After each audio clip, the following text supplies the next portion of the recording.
A little. Hi, grads. My name is Tyler Williamson. I use he, him, his pronouns, and I'm a co chair for Monterey Peninsula Pride. I also have the honor of serving the residents in the city of Monterey as one of their council members.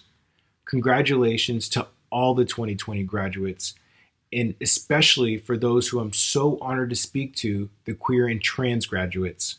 You did it, and you will take with you the grit, persistence, and tenacity that has allowed you to make it this far.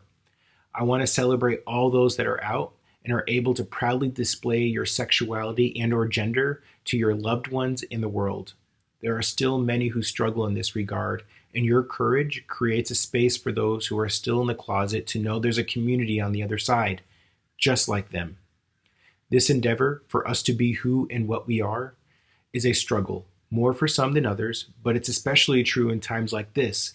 COVID-19 is one thing, mind you, a big one thing, but on top of that, we're dealing with yet another senseless murder at the hands of a cop, this time the murder of George Floyd. Being queer is often difficult. Being a person of color is often difficult. Being queer and a person of color offers a unique set of challenges that highlights why intersectionality has become such a buzzword in our community.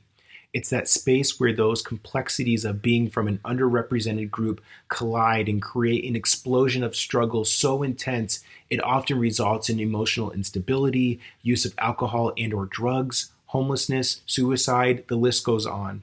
And rather than getting the support needed from their loved ones and their community, rejection and belittlement are often the response to those who just need a little love. Speaking of love, I'm at where I'm at today because of the amazing people who came into my life and supported my efforts to better myself. During college, I was inspired by a black man running for president, so changed my major from biochem, I wanted to be a doctor, to political science, started an internship with my congressman, and I volunteered on the Obama campaign.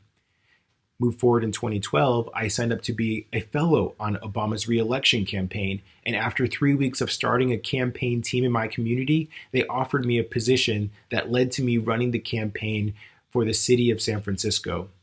I want to share two things from my experience from the campaign. First, I came out working on the campaign. Now, mind you, it was in San Francisco with the office smack dab in the middle of the Castro, but I was 26, and to many of my peers, I was a late bloomer. The second thing about the campaign was it was built on a community organizing model. Think a snowflake, where one local activist in the community can be empowered to take ownership of small organizing teams. After the campaign was over, I came back home and utilized the community organizing model as a co-founder of Monterey Peninsula Pride. We hosted the first Pride on the Monterey Peninsula in over a decade, and I've held a Pride event every year since. After getting involved with Pride and other community organizations, several community members asked me to run for city council. I thought, what better way of giving back to the people who welcomed and accepted me into the community? I had no clue what I was doing. How to run a campaign, raise money, campaign strategizing, none of that. A community member told me to sign up for a training called Victory Institute, a program that identifies and prepares a diverse pipeline of future LGBTQ leaders to advance equality.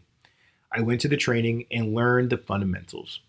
I ran a community-driven campaign, knocking on doors, listening to residents, particularly the most vulnerable and often those not heard at council meetings. I ran against two incumbents up for re-election and a fourth candidate who was also running for the first time.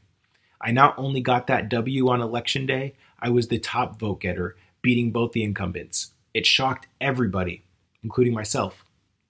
The experience taught me to believe in myself because despite all the haters out there, you're doing this work for all the right reasons. Even now, a year and a half into my term, I'm often alone in pushing an issue that gives voice to those who are often unheard. It's often challenging spiritually, mentally, but keep in mind all of the beautiful people I'm fighting for. I reflect on all those struggles that gave me my grit, persistence, and tenacity and tell myself to keep putting one foot in front of another. Which leads me to my ask.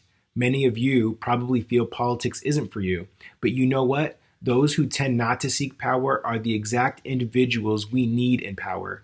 When you're not making your voice heard, I can guarantee you those who don't want things to change are speaking their perspective loud and clear. So please get involved, whether it's writing a letter, running for office, participating in a demonstration like the Black Lives Matter demonstrations happening all over the world right now. You must get involved. At the very least, make sure you vote and make sure your friends and loved ones are voting. It's not just about the national election. It's actually all those state and local elections where you can really affect change in our communities. I promise you this. The rewards for giving and being part of the change that are much needed in our society outweigh the struggle. Life experiences will tell otherwise, but keep putting one foot in front of another and you will make a difference. Congratulations again and hope to see you out there. Bye.